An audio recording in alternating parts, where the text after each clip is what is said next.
Thank you very much for the invitation and the kind of opportunity to present our work here today. So there's a continued need for animals to advance brain sciences, and while there's alternatives to animal research in neuroscience, such alternatives, as probably all scientific methods and strategies, they suffer from limitations. Most importantly, in the context of neuropsychiatric dysfunctions, mental disorders, we need a behaving model system. We need a behaving organism where we can manipulate key neurobiological factors and then see how these manipulations lead to changes in behavior. So this means that these alternatives shown here on this slide, such as brain organoids, computer models, human experiments, they complement rather than replace animal research in neuroscience. Mice and rats have been the leading model organisms in biomedical research for well over a century. And these recent numbers from the European Union show that about 75% of all experimental animals are actually rodents. And this is actually also true for animal models for mental disorders, animal models for neuropsychiatric dysfunctions, and such sometimes, controversial standard assays are repeatedly applied. However, what's important to emphasize is that modeling human mental disorders, modeling neuropsychiatric dysfunctions in rodents is extremely difficult. And that's because of many reasons. One is the subjective nature of many symptoms. Another one is the lack of relevant biomarkers and objective diagnostic tools. And then, of course, the little we know, or the early state of what we know about neurobiology and genetics. So what's important to emphasize is that the diagnostic criteria for neuropsychiatric dysfunctions, mental disorders in humans, they are purely behaviorally defined. This means that the validity of relevant model systems, rodent model systems, strongly relies on their behavioral phenotype. So behavioral phenotyping is really the key component here. However, the strategy obviously depends on sensitive behavioral assays for each of these different symptom categories. And this is why I believe, I'm convinced that we need a deeper understanding of the natural behavioral repertoire of rodents and its relevance for modeling human mental disorders, for modeling human neuropsychiatric dysfunctions. And so let's take a look at the key component of this natural repertoire of rodents. So, as you probably all know, I'm pretty sure, particularly in this audience, species differ quite substantially in terms of their auditory abilities. So we humans, for instance, we are able to hear sounds within a frequency range of about 20 to 20,000 hertz. However, there's other species that are able to perceive sound that we humans are not able to hear because sound frequency is too low for a human hearing system, as for instance elephants, or too high for a human hearing system, as for example dolphins and bats. So dolphins and bats, they are able to perceive sound in the so-called ultrasonic range. And there's actually quite a substantial number of species that are able to hear in ultrasonic range. And this is, as we all know here, includes mice as well as rats. So I'm going to focus on rats today. Rats are highly social animals. Their rich social behavior repertoire includes the emission of calls in ultrasonic range above the human hearing threshold of about 20,000 hertz. So-called ultrasonic vocalizations. And here you see the three main types of ultrasonic vocalizations emitted by rats, which can be differentiated based on a number of acoustic features, such as call duration, peak frequency, frequency modulation, and so on. And as I'm one of the first speakers of this symposium, of this workshop, this conference here today, I will provide a kind of introduction into the two main call types relevant for assessing changes in affect in juvenile and adult rats, with a mix of older and newer data. And the main aim is to give you an overview on how ultrasonic calling in rats is linked to their affective state. And then next, I will focus on how ultrasonic vocalizations can be used to improve translational research models for human mental disorders. So I'm going to start with the 22 kilohertz call, so the ones nicely introduced by Stefan Podzinski already. And as you all know by now, they are emitted in aversive situations. So, and I want to give you 4 examples. First example, predator exposure. Or to be a bit more precise, predator urine exposure. So what we did here is we tested whether fox in lion urine evokes 22 kilohertz ultrasonic vocalizations in rats. And what I can tell you is the following. First of all, it was actually not that easy to collect the lion urine. And we are very thankful to the colleagues at the University and the Zoo of Magdeburg who helped us. Secondly, yes, predator urine can elicit 22 kHz calls. And yeah, lion urine in particular seems to be quite efficient in eliciting this vocalization. So here you see 3 different rats emitting 22 kHz calls in response to lion urine exposure. Many different call types, also actually very short ones, maybe supporting Stefan Spusinski's suggestion, could well be. Second example, pain squeaks. So what we did here in a paper that got recently accepted in collaboration with Christian Keisers from the Netherlands Institute for Neuroscience. So what we did is we exposed rats to pain squeaks and repeatedly, and what we found is that in response to the pain squeaks, they start to produce aversive 22 kHz calls. So you can do that a couple of times and then you can average the trials. And then, yeah, you see here's the pain squeak presentation. And then in response to the pain squeaks, there's a significant increase in emission of the aversive 22 kHz calls. So here's the experimental design. Rats were divided into 3 experimental groups based on pre-exposure, on the pre-exposure condition and the test stimuli that we used. They were subjected to during the playback. So rats in the first 2 of these groups were pre-exposed to foot shocks. These 2 groups here, they were exposed to foot shocks in context B. This is the control group not exposed to foot shocks. Then they were exposed to different contexts, and in this different context, they were exposed to playback of pain squeaks or a scrambled control. So that's the acoustic control stimulus.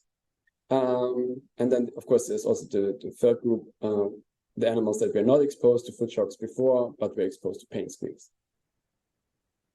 And what we find is that under baseline conditions, we don't see many 22 kHz calls. But in response to playback of pain squeaks, we see a significant increase in response in terms of 22 kHz vocalizations emitted by the receiver. So, but as you can see, it's not happening in all the animals, right? So this group here is not vocalizing in response to playback of pain squeaks. These are these guys here. They were not exposed to foot shocks before, so they did not emit pain squeaks themselves before. But we're exposed to the squeaks of other animals. They did not emit 22 kHz calls, indicating that there might be an auto-conditioning component here. The second group, they were exposed to pain for stimuli to the electric shock before, and they emitted pain squeaks themselves before. But then during the actual testing, they were exposed to scrambled pain squeaks of other animals, and they barely vocalized as well. So it seems like 2 conditions are required, are necessary. First, the animals need to have a bad experience, a foot shock exposure emitting pain squeaks, and then when exposed to pain squeaks of others, they start to produce aversive 22 kHz calls.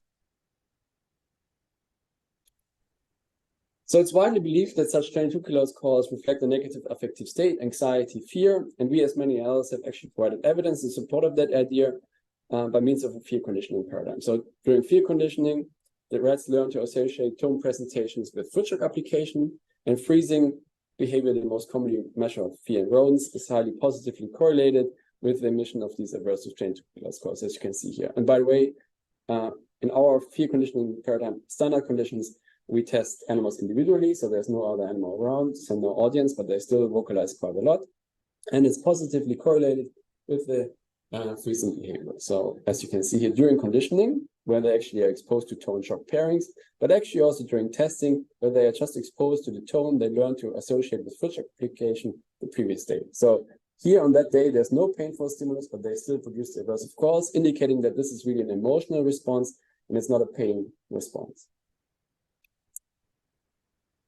In support of the idea that 22 kHz calls reflect a negative affective state, we further showed that inter-neural differences in trait anxiety play a role, as mentioned by Stefan before as well. So what we did here, we screened a normal unselected group of rats for anxiety-related behavior on the elevated plasmase. We divided them into low and high anxious animals and then exposed them to the fear conditioning paradigm that I just introduced to you. And what we can see is that the high anxious one, based on plasmase behavior, they emit a lot more of these aversive vocalizations. we were wondering what is actually causing such stable inter-individual differences, and decided to study the consequences of early life stress. So what we did is we exposed mothers during pregnancy to poly-IC, mimicking a viral infection, and then tested the offspring several months later in adulthood in the field conditioning paradigm. And as you can see, the ones that got exposed during pregnancy to poly-IC emit a lot more of these adverse gene-2 scores compared to the saline-treated control animals. And what's important, I unfortunately took out the slide, but now I regret it because Stefan introduced the different subtypes, the short and the long 22 scores. And here, the ones that got exposed to poly-IC, they emitted primarily calls in a range of, let's say, 300 to 600 milliseconds. So a lot shorter than the control animals that had calls around 1 second, so 1000 milliseconds. So that might indicate that indeed, yeah, so this mimicking a viral infection during pregnancy might make your negative affective state arousal system, let's say, a bit more sensitive, a bit more vulnerable, not just in terms reflected, not just in terms of call number, but actually also in terms of call duration of these 22 scores. I think this is quite interesting because we did not see other clear behavioral effects despite performing a very detailed behavior analysis, including freezing, including rearing, including grooming. And this indicates that measuring 22 scores can actually help us to reveal group differences that otherwise we would not be able to detect, which I think is very important also in the concept of 3R, where we are supposed to learn a lot more from our animals, from one and the same animal, using different readouts such as behavior and vocalizations. However, to be honest, the situation is a bit more complicated than that. And here a recent example where we applied an acoustic startle response test. So in this paradigm, the rats are exposed in this tube here to loud acoustic stimuli, which induce a startle response. So this is clearly an aversive paradigm. And yes, we do see aversive 22 scores as shown here. So these are the 22 score, long duration. So we also got very long ones, almost 3 seconds, not as long as Stefan, but yeah, still quite long calls here. But we also do see a lot of other call types, typical 50 calls, then atypical or short 22 calls, and so on. So the situation is a bit more complicated than that. But in this aversive situation, what I think is most important is that we again see a link to the integral differences. So here, what is shown is the noise burst intensity, so the startle stimulus, and with increasing startle stimuli, we see an increase in startle response. And what I find most interesting is the fact that the ones that emit 22 calls, the ones that are particularly anxious, these are the ones with the strongest startle response. So there is this link, not just in the field conditioning paradigm, but also in the startle paradigm between trait anxiety and the emission of these aversive 22 calls, and that's stable across paradigms, which I find quite impressive. So while the 22 calls occur in aversive situations and reflect a negative affective state, juvenile and adult rats emit so-called 50 calls in appetitive situations. And this, yeah, so was actually, well, Jak Panksepp and Jeffrey Burgdorf, who came up with this very provocative idea that such 50 calls do not only reflect a positive affective state, but actually share some similarities with human laughter. By the way, I'm not so sure, maybe Jeffrey knows that. Why was this actually published April 1st? Is there a special reason about that? You don't? Okay. Well, so this is a provocative idea. And I just want to give you 3 examples, at least showing that there's this link between these 50 calls and positive affect. So the first example is rough and tumble play. And so you see here 2 juvenile rats soon playing with each other, and while playing, they produce these 50 calls.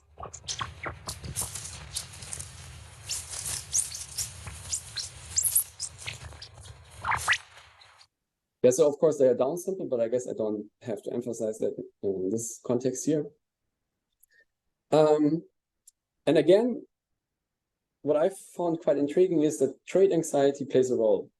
So what we did here is we applied a selective breeding line approach, so quite similar to the approach applied before using elevated plasmase, but then here in this context, a selective breeding line approach. So rats that were selectively bred for high levels of anxiety-related behavior in the classmates, rats that were selectively bred for many generations for low anxiety-related behavior in the classmates, and the control line, the mapping was random selective. And what we see is that the high anxious animals, they play less, clearly less than the other two lines. But what I found most intriguing is that they barely vocalize. They basically do not produce any of these 50 kHz calls, and this is the time course. So they are basically silent in this otherwise very positive situation, but they are so anxious that they are not able to, let's say, enjoy this otherwise quite positive social interaction. So these behaviors are actually linked to social neuropeptides, and there's also a genetic link in terms of the selective breeding line approach to social neuropeptides. So that's why we decided to see what happens when blocking vasopressin activity through administering a vasopressin 1A receptor antagonist directly into the brain. And as you can see, in response to the treatment with the vasopressin 1A receptor antagonist, play behavior is reduced and the 50 kHz call is reduced. So this was the first example. Second example, tickling. So when mimicking rough and tumble playful tickling, rats also emit these positive calls. And yeah, they really like it. As you can see here, so this is associated with strong following behavior. So it's really a positive reinforcing situation. I won't go into details because I'm pretty sure there will be more talks about tickling. So I'm going to focus on the third example, drugs of abuse. So rats emit high levels of 50 kHz calls when treated with drugs of abuse, particularly psychostimulants such as amphetamine. And as you can see here, call emission is low under baseline conditions, saline conditions, but then in response to the amphetamine treatment, there's an inverted dose response interaction, dosage effect. And in our hands, at least 2.5 milligram per kilogram amphetamine is most IP injected is most efficient. And during a 45-minute test session, we actually see several hundred, several thousand of these positive 50 kHz calls. In a very recent study, we asked, okay, so whether the serotonin system is involved in this type of behavior, whether amphetamine-induced 50 kHz calling is modulated by the serotonin system. And what we did is we administered the SSRI, the selective serotonin reuptake inhibitor, escitalopram. Escitalopram did not affect the number of positive 50 kHz calls in response to amphetamine treatment.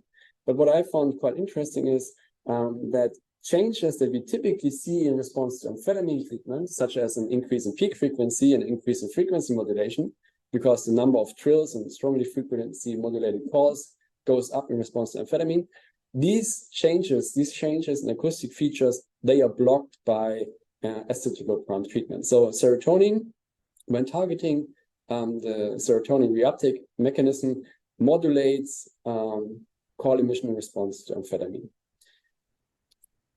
Other pharmacological components do have a lot more prominent effects, and one is dopamine D2 receptor antagonists, such as eclitobrid here, for instance. They reduce amphetamine-induced 50 kHz calling quite a bit, as you can see here, but actually also other serotonergic compounds that specifically target specific serotonin receptors. In our case, we targeted the serotonin 2C receptor by applying an agonist. So this is the agonist, CP89101.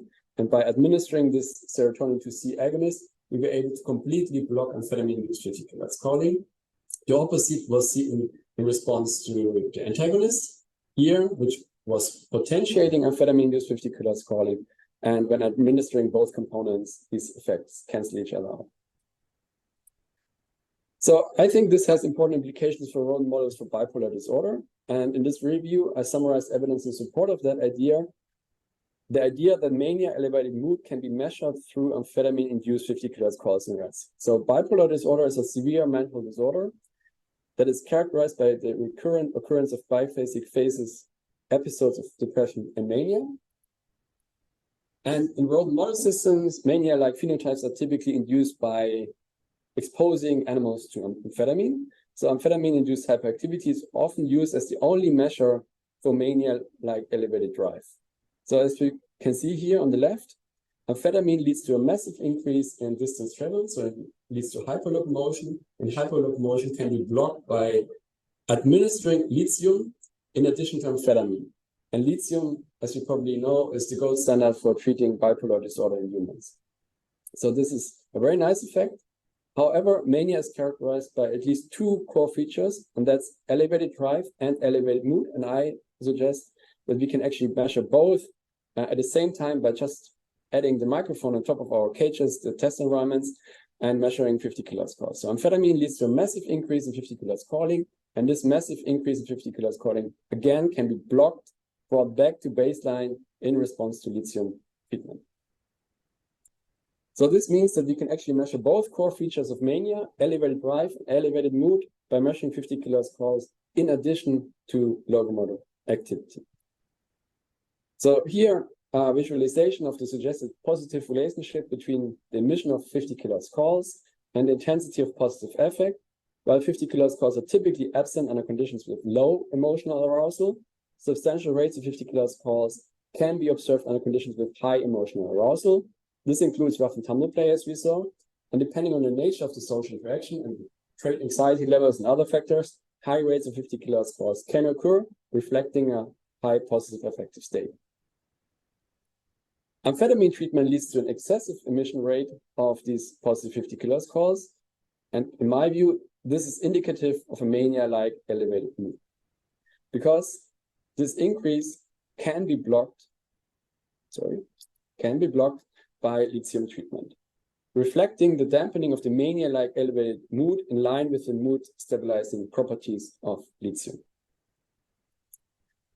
So I think this is actually all quite interesting in terms of using ultrasonic vocalizations as an additional measure for assessing behavioral alterations with relevance to neuropsychiatric dysfunctions, mental disorders in humans.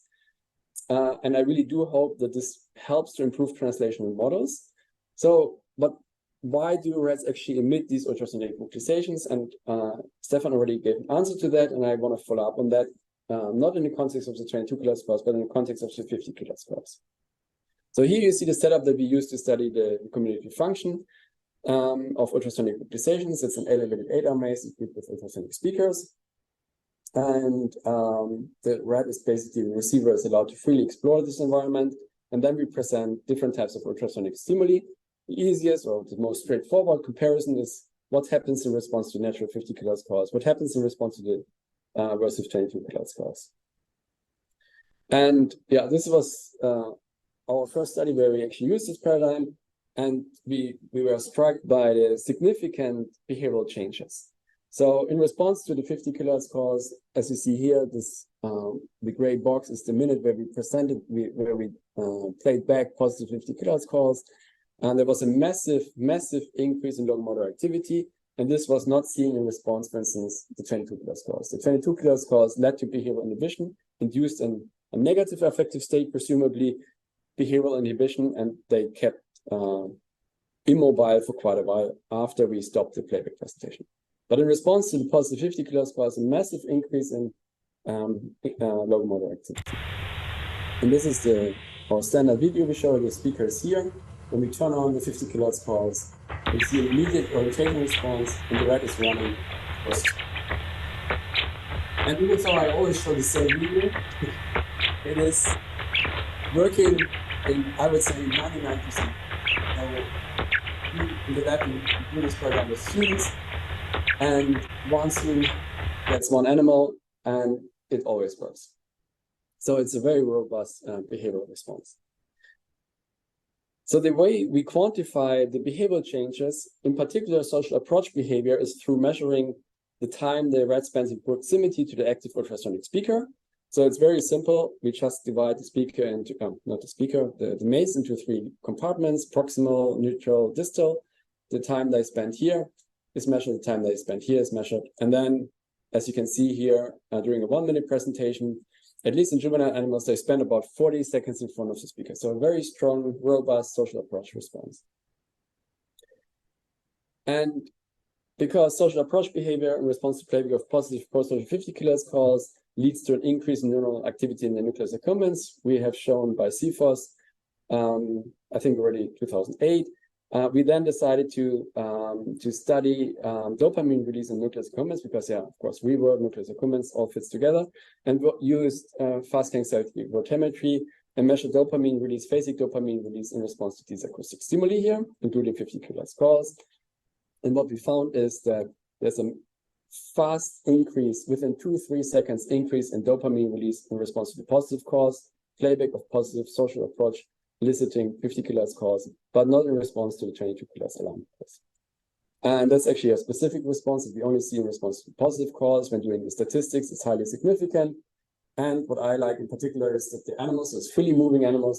So when the animals, the animals that show the strongest approach behavior, these are the animals actually that show the highest level of dopamine release in the phase in the nucleus accumbens.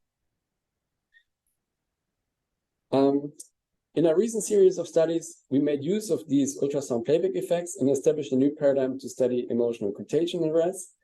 In this paradigm, our measure is not social approach behavior, not like on the radial RMAs, but actually the acoustic startle response that I introduced to you before, which is very important, known to be dependent on the affective state of the animal.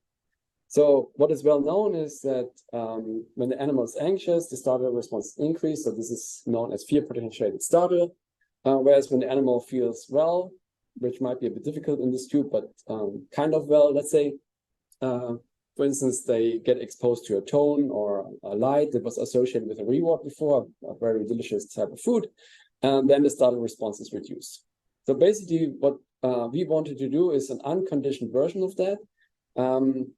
By presenting aversive 22 kHz calls and positive 50 kHz calls, so the vocalizations emitted by conspecifics, and through these vocalizations emitted by conspecifics, we want to change the affective state of the receiver, so emotional contagion. And that's actually what we're doing right now in the lab, and I can show you preliminary data because it worked quite nicely.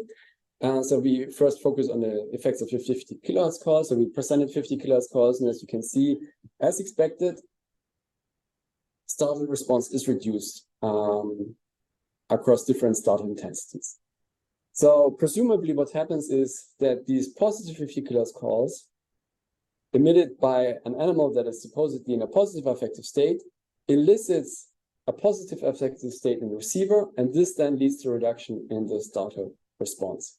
And the nice thing is this is quite robust, as you see here, but it also robust across developmental stages. It works in juvenile rats as well as in adult rats. And I hope next time I can show you the effects of the 22 kHz calls. So of course, we again want to make use of this and improve translational research models for human mental disorders, particularly rodent models for autism, at least the emotional contagion paradigm. But in fact, there's already several translational applications where we use the standard 8-RMAs playback paradigm to study socio-affective communication in rodent models for neurodegenerative and neuropsychiatric disorders. So this includes genetic and environmental risk factors for autism. I just show you a few examples here. Because of time, I just going to focus on one single genetic risk factor, and that one single genetic risk factor is UB3A. So in humans, UB3A deletions cause Angelman syndrome, and Angelman syndrome is a neurodevelopmental disorder that is characterized by severe developmental delay and intellectual disability, including impaired language acquisition, seizures, and frequent smiling and laughter. And that is actually why the controversial term happy puppet syndrome is still sometimes used. It should not be used, but it still gives a good impression of what this is about. It is one of the best examples of human disease in which genetic imprinting plays a role, because in the majority of cases, Angelman syndrome is caused by de novo maternal deletions. So we contributed to the functional characterization of a novel full gene deletion rat model of Angelman syndrome, lacking the entire UB3A gene. And as you can see on the left side, brain morphology was clearly affected in the maternal inherited deletion group, but not in the paternal transmission cohort. So it's all driven by the mother and not by the father. This highlights a distinct phenotype based on parental allele inheritance, as expected, based on the human situation, genetic paternal imprinting of UB3A. And so for this reason, in the behavioral studies, we just focused on the maternal inherited deletion cohort. So we did our standard 8-amaze playback paradigm. And as you can see, in response to the control, the noise, they all start to show behavioral inhibition. But in response to the positive 50 killer scores, the social approach calls, we saw an increase in locomotor activity as many times before. This increase in locomotor activity was reduced in the Angelman syndrome rat model, as you can see here. So social exploratory behavior is reduced in Angelman model, and social approach behavior is actually as well affected. So in the control animals, very nice, beautiful social approach response, very clear response. They spend a lot of time in front of the speaker because they try to get in contact with the conspecific. So this is what we see in wild-type control animals. But in the Angelman syndrome model, there's a very weak social approach response, a lot less prominent than in the wild-type controls. So this shows that this Angelman model shows deficits in terms of communication at the level of the receiver. What about the emission of these positive 50 killer scores? I told you Angelman syndrome is associated with frequent smiling and laughter. So do these rats actually emit more positive 50 killer scores? And that's what we tested here. So what we did is we tickled them, the control in the Angelman syndrome model. And what we found is that the Angelman syndrome model, in line with the human phenotype, emitted a lot more of these laughter-like happy 50 killer scores. With that, I want to conclude. So yeah, as you all know, rodents emit distinct ultrasonic vocalizations. In rats, 22 killer cause negative affective state, 50 killer cause positive affective state, the 22 killer cause serve as social alarm calls, the 50 killer cause as social contact calls. And I'm really convinced that this knowledge about their natural behavior repertoire, including ultrasonic vocalizations, will help to overcome current limitations of translational research using rat models or mouse models for neurodevelopmental disorders, but also other mental disorders, because we can learn so much from their behavior when looking at their natural behavior. That's why I'm so happy about all these recent developments in the context of semi-natural environments and to study their social behavior in this context. And yeah, my bottom line is basically we need to listen to our animal models. With that, I want to thank the funding agencies for supporting my work. I also want to thank my previous supervisors and mentors, Jacqueline Crawley, Francesca D'Amato, Thomas Hüthof, and Rainer Schwarting, as well as my key collaborators, including Christian Kaisers from the Netherlands Institute for Neuroscience, Jill Silverman from UC Davis, Gerhard Schratt from ETH Zurich, and Bo Zhang from Peking University, just to name a few. And of course, I also want to thank all the postdocs and PhD students working with me. And yeah, thank you very much for your attention.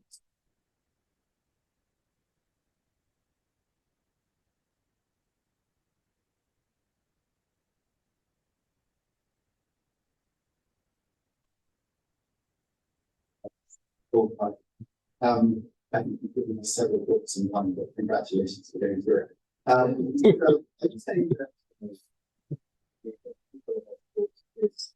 an indication of trait anxiety, but not state anxiety.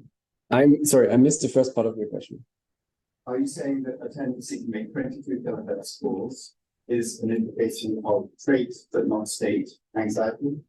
No, I think it's both, of course. So, I mean, there's a state component and there's a trait component, but there's a significant trait component. So there's animals. I mean, we, for instance, tracked animals over several months. And the high anxious one, the ones emitting many 22 killer scores, they keep emitting many 22 killer scores in different aversive situations. So there's definitely a very strong interindividual component. That's not only true for the 22 killer scores, but that's actually also true for the 50 killer scores. So thinking about state anxiety, there's a very nice paper by Vocalization where they gave classic anxiolytic drugs. Yeah. No, even though the rats I do know this baby, this paper. Yeah, it's a very interesting paper. I recommend reading it. Yes, I mean, there's also a state component. The paper, well, this is obviously a paper that comes to my mind in this context, and it was a very nice collaboration with you. but the other paper that comes to my mind in context of state is, well, for instance, the field conditioning paradigm, when you manipulate shock intensity, so you manipulate the aversiveness of the situation. So by this, you can modulate the state anxiety level. Yeah, so with increasing aversiveness, with increasing state anxiety, the 22 kilohertz calls increase. So there's both. There's 22 kilohertz calls increasing depending on the aversiveness of the situation. This might not be true for all the drugs. Yeah. Yes, that is true. So we got a lot of questions online. Everybody listening to your lecture. And the first question is about does the familiarity with drugs influence the pain squeeze? We did not test that. So it was the first, so it's again, it's in collaboration with Christian Kaisers. To my knowledge, it's the first study, first playback study on how rats respond to pain squeaks, taking the auto-conditioning idea into account. We did not test whether familiarity plays a role here. As far as I remember, I don't think so, because it might well do, but in this context, it's not necessary. Familiarity is not necessary because the rats that we used, they were not always familiar to each other. Okay. Does lithium also blocks the inducing of fetus during play? I'm not sure whether this was tested, but I'm pretty sure it does. So yeah, this I would bet it's the case, but yeah, I don't know. We won't be able to answer all the questions, so I will transfer them to you electronically. Maybe just the last one, because this is kind of tricky. You can how you pick your rats just to be sure that they do not talk to each other, that there is no cross contamination by ultrasonic vocalization between rats when they are undergoing a different treatment. Oh, that's a very good question. So usually, I mean, we study social behavior in the lab, so we always try to house our animals in groups, except when we want to study the effects of social isolation, which actually impairs ultrasonic communication. So the housing conditions definitely play a role. In terms of cross-contamination, we always try to do it a way that in each cage, we do have all the conditions present. So for instance, in the genetic studies, we do have all the different genetic models present. In the pharmacological studies, all the different dosages. But there's evidence, and we published this this year. There's a paper by Teresa Kisko, postdoc in the lab, where we show that housing conditions, so depending on whether the animals are housed with the same genotype partner or a different genotype partner that differ in the vocalizations, this affects then their later social behavior and their vocalization, the emission of their vocalizations as well. So there's definitely housing plays a role, and this was published this year by Teresa Kisko and Paula. Great. Yes.